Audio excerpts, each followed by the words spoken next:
أعوذ بالله من الشيطان الرجيم. بسم الله الرحمن الرحيم. لا أقسم بيوم القيامة ولا أقسم بالنفس اللوامة. أيحسب الإنسان أن لن نجمع عظامه بلى قادرين على أن نسوي بنانه بل يريد الإنسان ليفجر أمامه يسأل أيان يوم القيامة فإذا برق البصر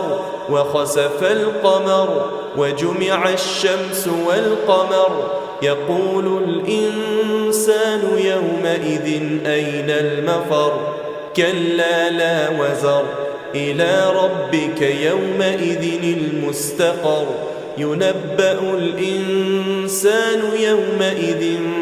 بما قدم وأخر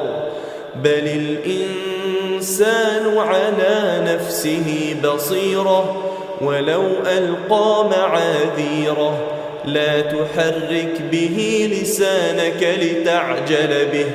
إن علينا جمعه وقرآنه فإذا قرأناه فاتبع قرآنه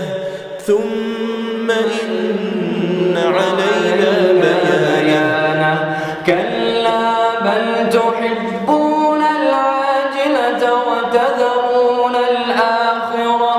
وجوه يومئذ ناظرة إلى ربها ناظرة ووجوه يومئذ باسرة تظن أن يفعل بها فاقرة كلا إذا بلغت التراقي وقيل من راق وظن أنه الفراق والتفت الساق بالساق إلى ربك يومئذ المساق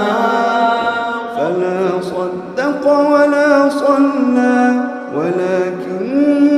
كذب وتولى ثم ذهب إلى أهله يتمطى أولى لك فأولى ثم أولى لك فأولى أيحسب الإنسان أن يترك سدى ألم يكن طفة من مني يمنى ثم كان علقة فخلق فسوى فجعل منه الزوجين الذكر والأنثى أليس ذلك بقادر على